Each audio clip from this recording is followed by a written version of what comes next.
Perkenalkan, nama saya Mirayani, NIM 2011061869, Program Studi Pendidikan Guru Sekolah Dasar Semester 5. Di sini saya akan memaparkan video tentang bagaimana pengembangan pendidikan karakter melalui gerakan pramuka dalam menghadapi revolusi industri dan Sovieti, yaitu 5.0 demi memenuhi tugas mata kuliah mahir dasar kepramukaan. Stay tune terus ya guys, selamat menyaksikan. Semoga bermanfaat untuk kita semua. Pada zaman dahulu, Indonesia merupakan salah satu negara yang berpengaruh di dunia, terkenal dengan budaya timur yang sangat menunjung tinggi adat istiadat. Namun sekarang, apa yang telah menjadi identitas bangsa Indonesia itu sudah mulai berkurang. Hal ini terbukti dengan banyaknya penyimpangan yang terjadi di masyarakat. Penyimpangan tersebut seperti pencurian, pembunuhan, kejahatan, dunia maya, seks bebas, penyalahgunaan narkoba, pedofili, dan lain-lain. Jika penyimpangan tersebut terus terjadi, karakter bangsa Indonesia bukan saja akan mengalami penurunan, tetapi akan hilang. Institusi pendidikan harusnya mampu untuk meminimalisir terjadinya penyimpangan tersebut.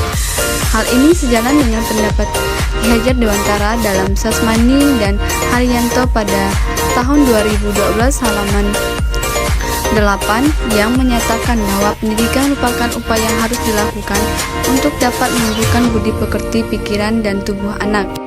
Ketiga komponen tersebut harus dikembangkan secara berkesinambungan agar anak tumbuh secara utuh. Pendidikan karakter harus dimulai sejak usia dini yang dilakukan di lingkungan keluarga. Keluarga merupakan tempat pertama penanaman karakter pada anak. Karakter dimiliki anak akan tergantung pada bagaimana penanaman karakter di lingkungan keluarga.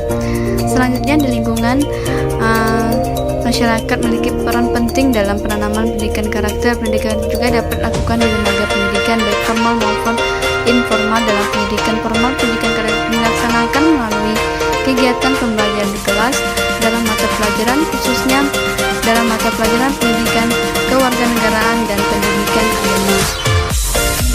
Pengembangan pendidikan karakter melalui gerakan pramuka.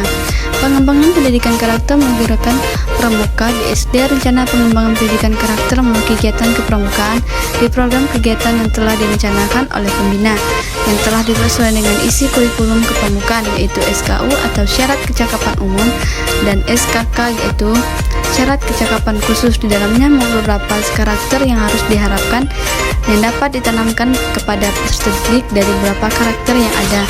Karakter disiplin menjadi karakter yang domain muncul, yaitu lebih setengah dari program yang ada. Gerakan Pramuka merupakan organisasi yang dibentuk oleh pramuka untuk melaksanakan kegiatan kepramukaan. Gerakan Pramuka memiliki 10 pilar membentuk kepribadian yang utuh. 10 pilar tersebut merangkum dalam dasar dharma yang menjadi ketentuan moral bagi setiap anggotanya. Penanaman pendidikan karakter melalui gerakan pramuka dapat berupa kegiatan pramuka di sekolah dalam bentuk kegiatan ekstrakurikuler. Selanjutnya, pelaksanaan pengembangan pendidikan pramuka melalui kegiatan kepramukaan di SD. Kegiatan kepramukaan dilaksanakan dapat diintegrasikan dengan kegiatan pembelajaran dalam bentuk penjelajahan dan permainan. Kegiatan ini memuat beberapa metode kepramukaan, yaitu pengalaman kode kehormatan kepramukaan dengan berdoa sebelum dan sesudah kegiatan, dan memiliki kesadaran berbangsa dan bernegara dengan berjunjung tinggi ke lingkungan taman makan pahlawan. Kegiatan di alam terbuka dengan melakukan pembelajaran dari sekolah menuju TMP.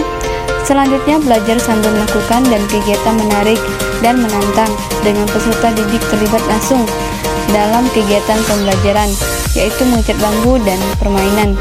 Selanjutnya, menurut kebijakan yang didasarkan oleh pada Undang-Undang Nomor 12 Tahun 2010 tentang Gerakan Pramuka, ditambah dengan Peraturan Menteri Pendidikan dan Kebudayaan Republik Indonesia Nomor 63 Tahun 2014 tentang Pendidikan Kepramukaan sebagai kegiatan ekstrakurikuler wajib pada pendidikan dasar dan pendidikan menengah. Harapannya, pembinaan pendidikan kepramukaan di satuan pendidikan, baik pendidikan dasar dan pendidikan menengah, akan semakin kuat. Sebagai ekstrakurikuler wajib, kepramukaan harus diikuti oleh seluruh siswa sekolah. Dengan begitu, maka sekolah tidak hanya berpacu mengejar kelulusan dan nilai ujian, melainkan mengutamakan pendidikan karakter melalui latihan pramuka. Hasil pengembangan pendidikan karakter melalui kegiatan kepramukaan di SD tidak dapat prosedur evaluasi secara khusus. Untuk melihat hal tersebut atau evaluasi dari kegiatan kepramukaan pada peserta didik hanya dengan melakukan observasi dilihat dari peserta didik yang mana saja yang lebih menonjol pada peserta didik lainnya. Selanjutnya, pendidikan kepramukaan dalam menghadapi revolusi industri Sovieti 5.0.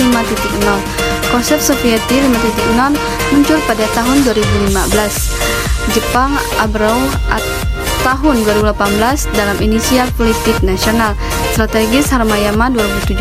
Sovieti 5.0 mengikuti batas sampai ternet industri 4.0 dan sementara 4.0 berfokus pada industri Sovieti 5.0 berupaya menempatkan manusia sebagai pusat inovasi, dan ini juga memanfaatkan sebagai dampak teknologi dan hasil industri 4.0 dengan pendalaman integrasi teknologi dalam meningkatkan kualitas hidup, tanggung jawab sosial dan berkelanjutan menurut Serpanos pada tahun 2018. Apa yang harus dipersiapkan dalam pendidikan Indonesia dan pendidikan kepramukaan?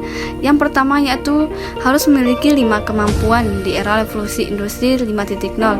Yang pertama, complex problem, di mana kemampuan untuk berpikir jernih dalam mendalam terhadap suatu masalah dengan melakukan identifikasi, menyeleksi informasi terkait masalah tersebut, menentukan opsi, solusi, lalu mengevaluasi dan melaksanakan opsi sebagai solusi dan mengatasi masalah tersebut. Yang kedua yaitu critical thinking, di mana kemampuan kritis dan memberi feedback yang sertai dengan alasan logis. Yang kedua, creativity, di mana kemampuan untuk menemukan sesuatu yang unik dan original, tidak harus benar-benar baru, namun bisa pula dengan mengembangkan apa yang sudah ada. Yang ketiga itu people management, di mana kemampuan untuk mengelola orang termasuk kemampuan leadership. Yang kelima itu connecting with others, di mana kemampuan untuk bekerja sama dengan orang lain, baik dalam maupun luar tim. Nah, selanjutnya 3 kemampuan dibutuhkan untuk menghadapi Super Smart Society. Yang pertama yaitu kemampuan memecahkan masalah kompleks, yang kedua berpikir kritis, yang ketiga kreativitas. Nah, adapun kesimpulan dari pengembangan pendidikan karakter melalui kegiatan pramuka di SD yaitu yang pertama, di mana rencana pengembangan pendidikan karakter melalui kegiatan pramuka di program kerja yang telah direncanakan oleh para pembina telah dibuat sesuai dengan isi kurikulum yaitu SKU atau syarat kecakapan umum dan SKK yaitu syarat kecakapan khusus. Yang kedua yaitu hasil pengembangan pendidikan karakter melalui kegiatan gerakan pramuka di SD tidak ada prosedur evaluasi secara khusus. Untuk melihat hasil evaluasi dari kegiatan kepramukaan pada peserta didik hanya dengan melakukan observasi dilihat dari peserta didik yang mana saja yang lebih menonjol daripada peserta didik lainnya. Nah, konsep Sovieti 5.0 itu muncul pada tahun 2015 di Jepang dalam inisial politik nasional strategis menurut Harmayama pada tahun 2017. Sovieti 5.0 mengikuti sampai batas dan tren industri 4.0 dan sementara 4.0 berfokus pada industri, sedangkan Sovieti berupaya menempatkan manusia sebagai pusat inovasi. Sekian itu yang dapat saya sampaikan. Terima kasih.